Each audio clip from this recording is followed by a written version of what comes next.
كما نقولوا احنا حالته تشكر ربي، يعني الناس يعني هم يحتاجون مساعده. ولهذا واش يهم الجزائر بالنسبه لمالي، يهمها الاستقرار، لما يكون استقرار وما يكونش فيه يعني حركه اللي تقدر تكون يعني عندها يعني امتدادات يعني على الجزائر، لانه كما قلت يعني هناك نفس العرق في البلدين. ولهذا يعني الجزائر دارت هذا عفوا منير، عندما تقول بلد فقير وتسخر منها هكذا، اللي يسمعك يا اخي يقول انك السويد ولا سويسرا. يا اخي عندك الفقر حتى من راسك الى اخمص قدميك يا اخي. لا عندك ناس، ايش من فرق؟ ما الفرق؟ لا، هو لو تكلم بين المالي والجزائر ولا بين المالي والمغرب فرق، يعني فرق. يعني المغرب بلد غني، عنده سياحه، عنده صناعه، عنده. والمالي مساكن، يعني حتى العاصمه ما فيهاش الطرق المعبده.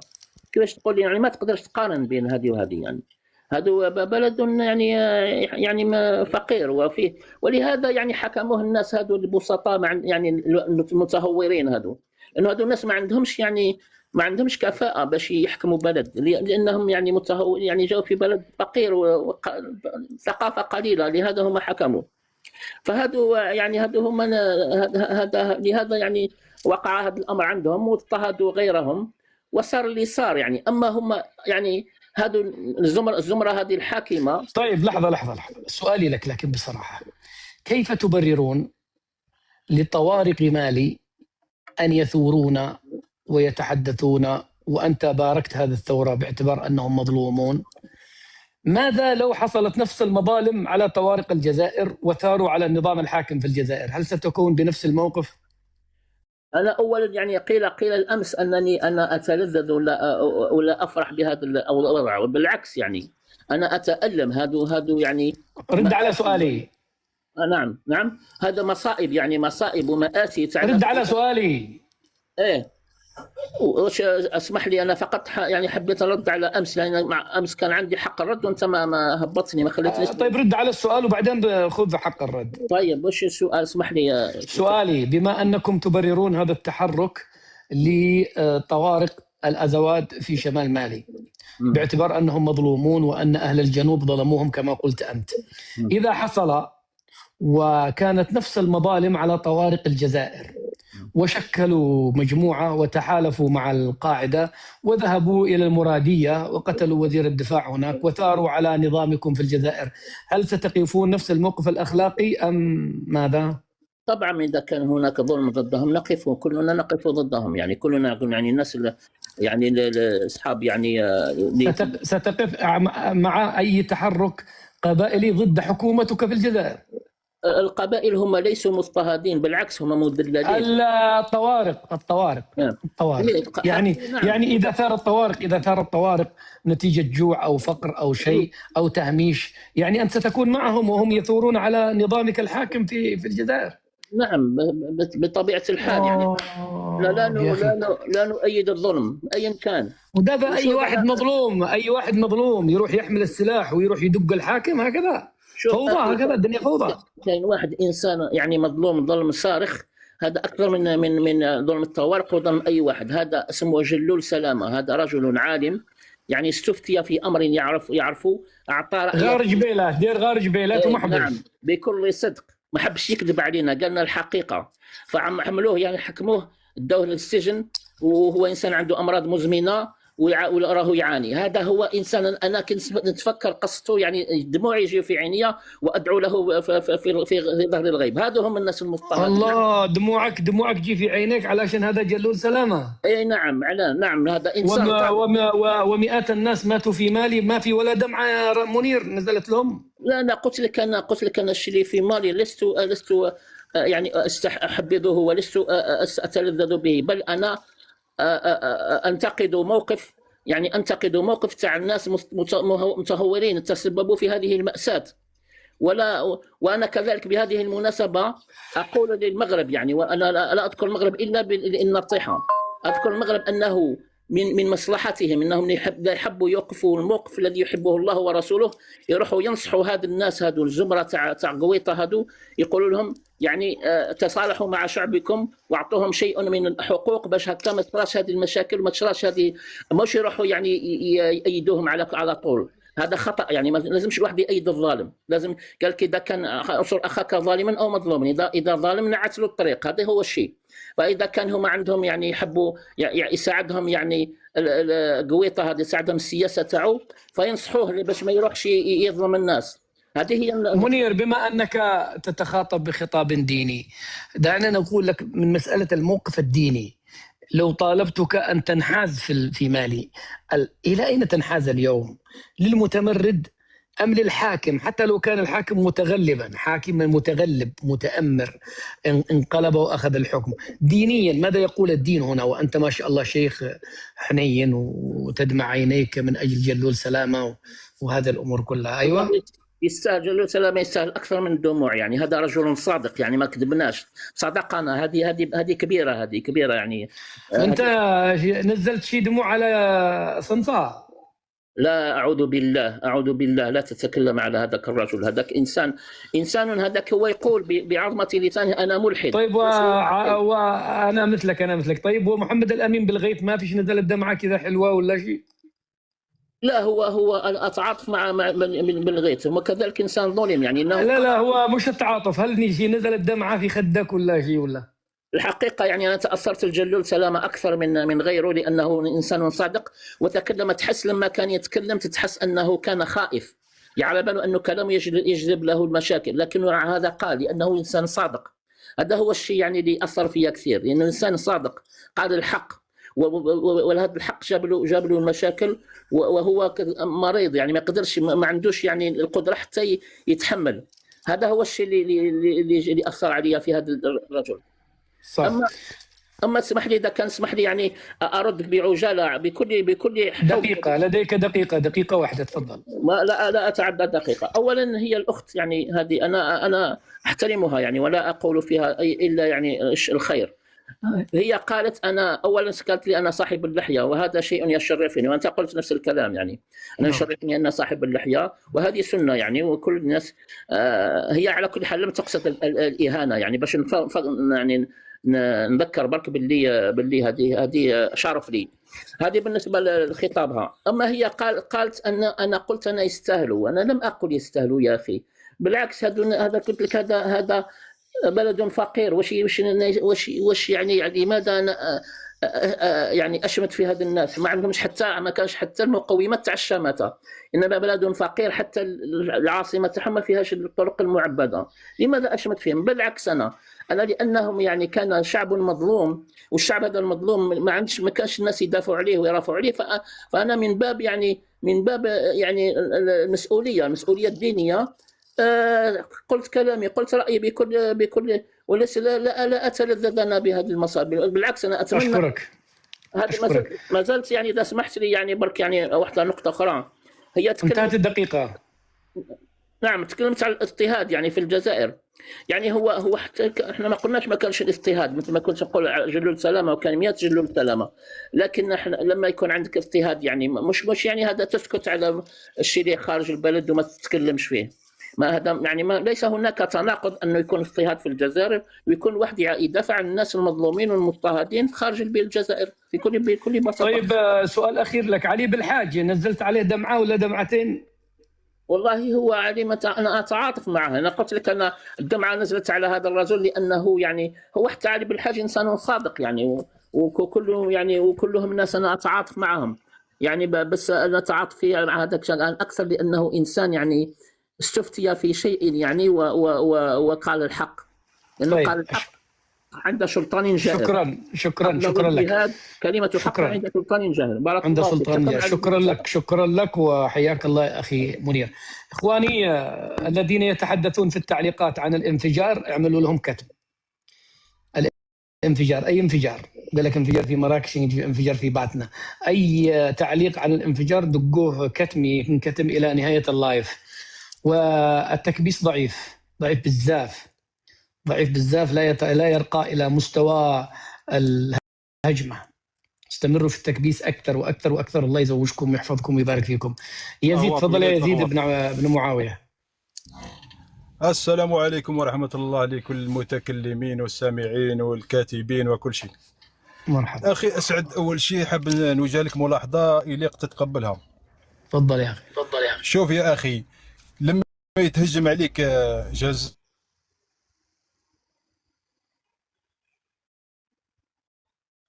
انقطع الصوت، انقطع صوتك يزيد. ويوه يا يزيد. لا امير، لا تقول لي الشهداء. لحظة يا أخي، لحظة، ما سمعناك، انقطع صوتك، ما سمعنا والو. عيد عيد عيد، عاود من البداية. اكتبوا له يا جماعة أنه صوته مقطوع، اكتبوا له الأخ يزيد. يزيد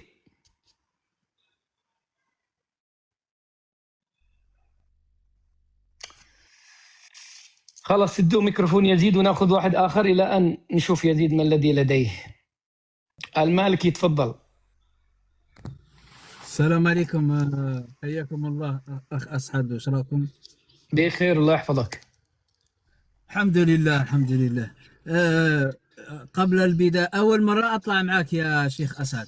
مرحبا بك، أهلا وسهلا. الله يسلمك. يعني أريد أن أشكرك، يعني شفت أنك يعني ما شاء الله سد مانع في التوغل الصوصي في المغرب الإسلامي، يعني بارك الله فيك. يعني ربي يجعلها في ميزان حسناتك إن شاء الله. العمل اللي تقوم فيه والله العظيم نحسبك والله حاسبك إن شاء الله، صدقا هذه صدقا والله. شكرا. الحاجة الثانية يا شيخ أسعد، توارق في الجزائر ومالي، يعني حتى توارق تاع مالي عندهم بطاقة تعريف جزائرية، يعني ما عندهم حدود، ما عندهم حدود، هم يعبرون. كيف؟ هم عندهم بطاقة تعريف جزائرية، يعني حتى العلاقات مقطوعة بين الجزائر ومالي، هم يعبرون الحدود، يعني واحد ما يقدر يحبسهم. يعني عندهم بطاقات جزائرية. نعم عندهم بطاقات جزائرية، نعم، حتى التوارق تاع مالي، مش غير تاع الجزائر، حتى التوارق تاع مالي عندهم بطاقات جزائرية. يعني وقف.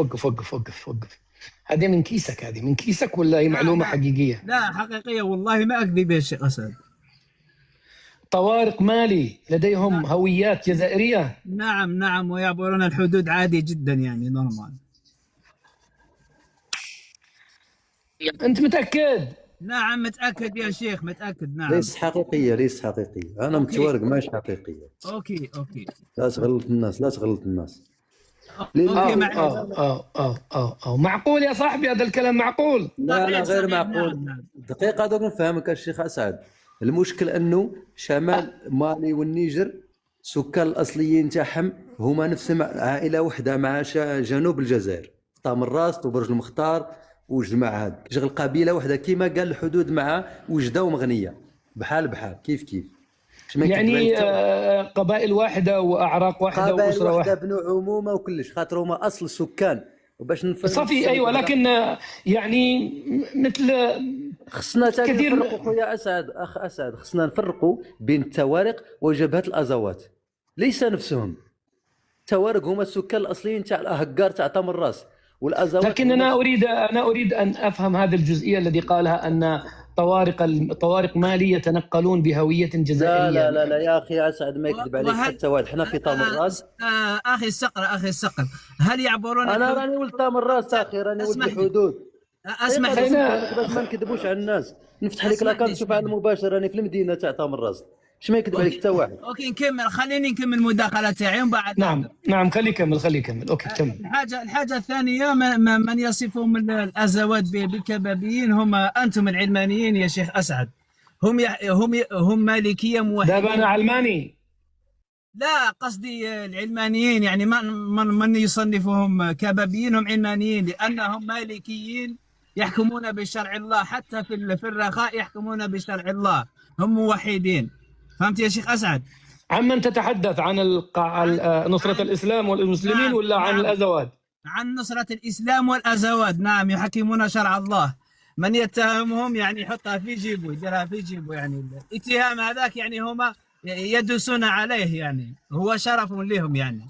فهمتني يا شيخ أسعد؟ وهذه الفتنة التي قاموا بها الآن والدماء التي سالت تعتبرها هذا حق يا شيخ أسعد، هذا حق. تضحية يجب عليهم أن يضحوا لأجل حقوقهم يا شيخ أسعد. يعني أنت مع هذا التحرك؟ نعم أكيد، هو الله سبحانه عز وجل أمرنا بذلك يعني يا شيخ. قاتلوا في سبيل. وأنت من أي البلاد؟ أنا من الجزائر.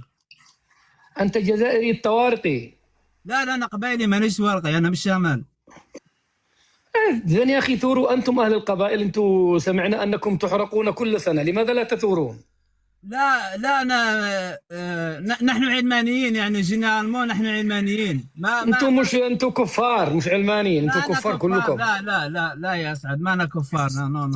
نو احنا الاغلبيه احنا علمانيين، لكن من يحكم الجزائر هم نحن القبائل الذين نحكم الجزائر، ليس من مثل المغرب يحكمها جده رسول الله.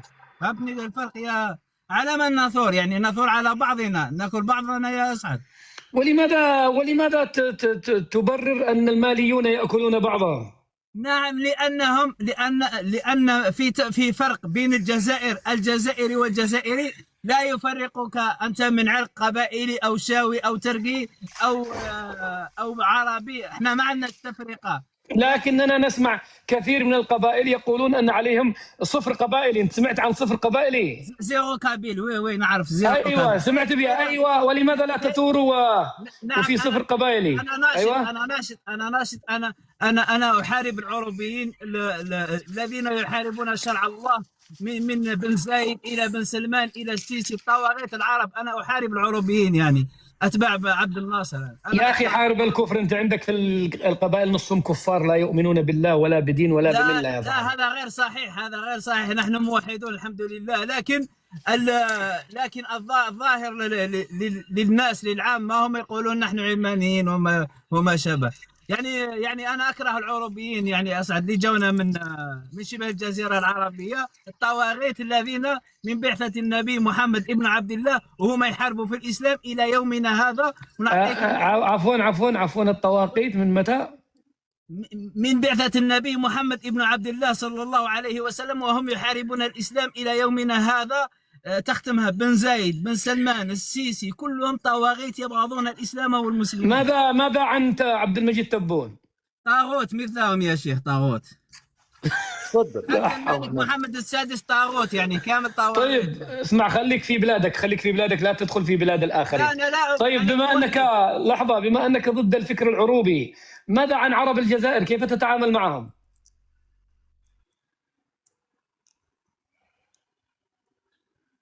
افتح الميكروفون. الأرض. قلت لك أنا لا أؤمن بالحدود الوهمية التي صنعها المستعمر. قال لي خليك في بلادك. أنا لا أؤمن بالحدود بين المغرب والجزائر. لحظة، أنا سؤالي لك بما أنك ضد الفكر العروبي كما تقول، ماذا عن عرب الجزائر؟ كيف تتعامل معهم؟ هذه كي نعود معهم يا أسعد، لأنك أنت تريد هذا فخ يا أسعد. لا أنا ما أهدر فيهم، هذول جزائريين يعني يعني ما شاء الله أنت تحارب العرب في كل مكان إلا عرب الجزائر.